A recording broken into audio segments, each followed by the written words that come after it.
Think about how much time you spend online every day. Okay, I checked it out. On average, globally, people spend 2.5 hours on social media every day. And when you add emails, chats, shopping, and entertainment, that estimate goes up 5 to 6 hours a day. And I'm not including work if you're working online.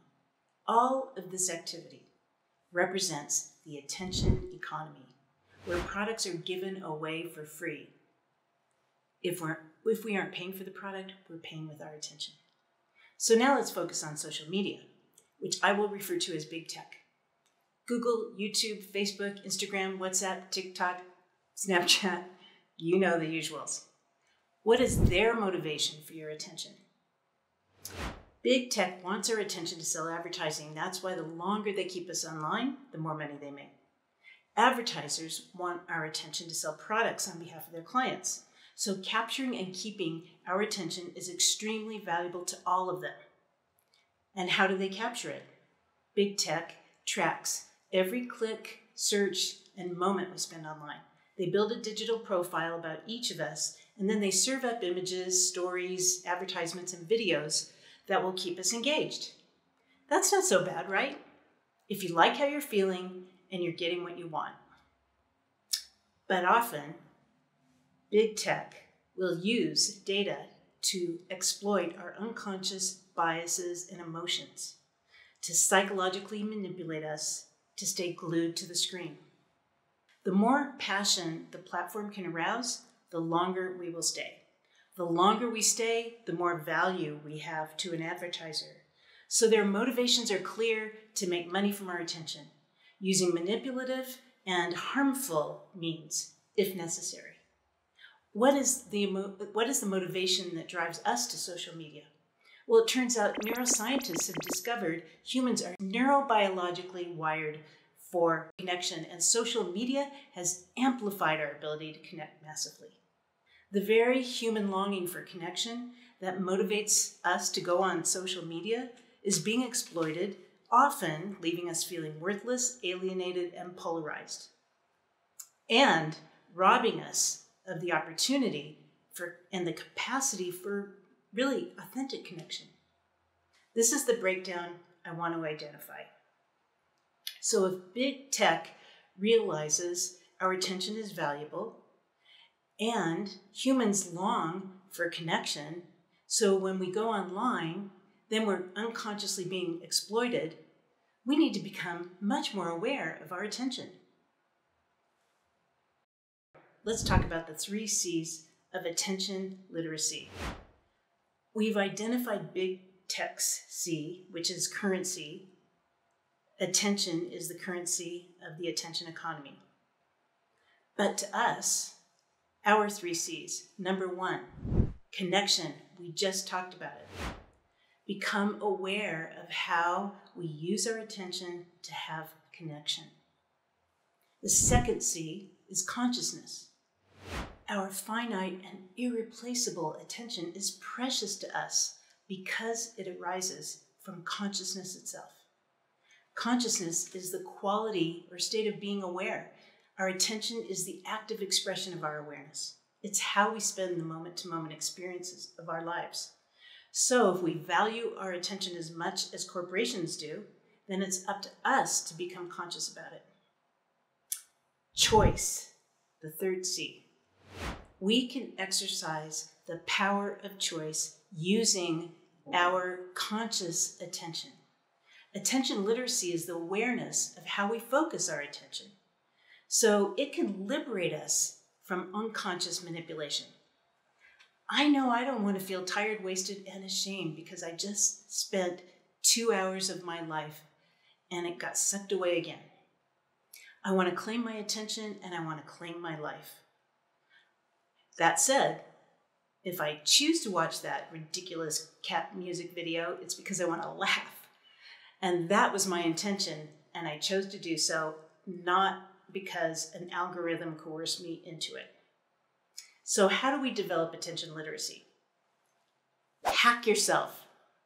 Experiment with different ways to focus your attention. Single-pointed focus strengthens the capacity for concentration. So for example, like gazing at a candle flame for 5 minutes. Just do that once a day. Open awareness, taking the entire periphery of awareness without focusing on anything in particular, then noticing what arises in our attention field, develops our capacity to witness thoughts and feelings as they arise in our attention. And that strengthens our capacity for choice. Okay, the third one. Rejuvenate yourself by taking a walk and letting your mind wander. Listen to birds chirp or feel the breeze on your skin. It's just being present. Okay, and the fourth is my favorite. Daydream. Row, row, row your boat gently down the stream. Merrily, merrily, merrily, merrily, life is but a dream. Okay, great. Oh wait, I just thought of another one. Curiosity. It's another C. Be curious. Be curious about your own attention. What helps you focus? What relaxes you? What energizes you? And what makes you laugh? Value your attention and become conscious of how you use it. Let your intention guide your attention so you can make conscious choices. What do I want? What do I really want? And why am I here? These are powerful questions that you can ask anytime in your life, but as an experiment, go online right before you go online and ask, what do I want to do right now? Why am I here? And let one of these questions help you focus to avoid the distractions and rabbit holes and other traps that are waiting for you. Remember, data goes both ways. What we pay attention to influences businesses, platforms, and economic models because they need our attention for this economy to work. We have power through our choices. What we browse, what we buy, and especially what we invest in, all have influence.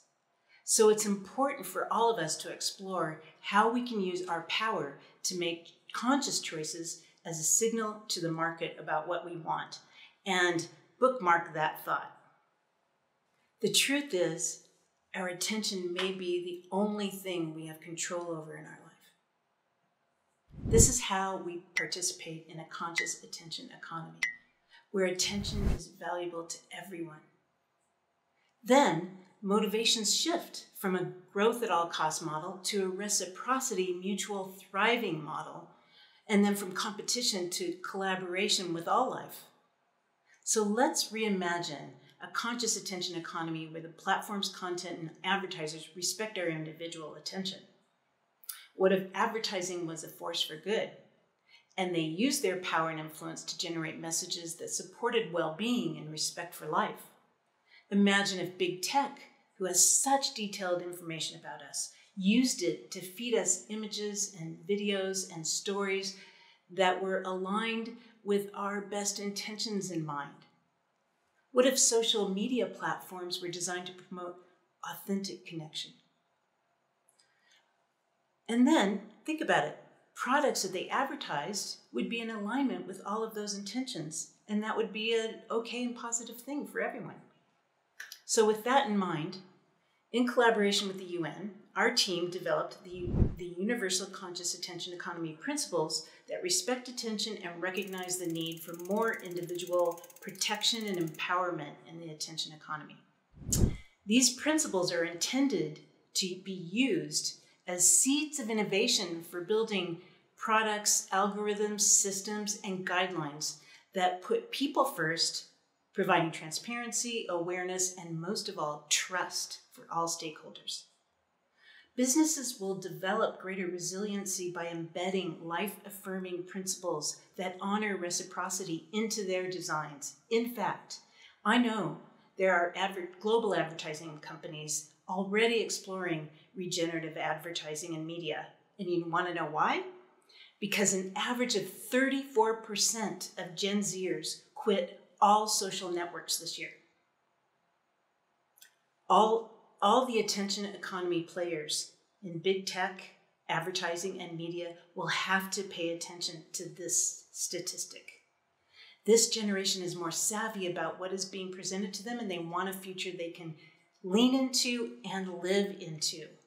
A conscious attention economy based on a reciprocity model will be better for the world. And it turns out it will actually be better for business.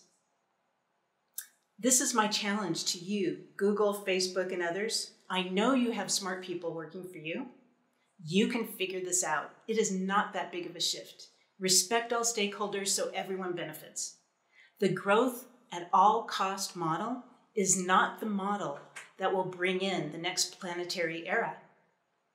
Gen Zers are already exercising their power, using their attention to make a choice. Imagine a world for them where our attention is not a commodity, but a sacred gift that we offer consciously and with love, and it's treated as such. This is the vision I hold. A vision where attention is respected, where business models are mutually beneficial, and where technology serves curiosity, empathy, and collaboration. Let's pay attention to that. Thank you.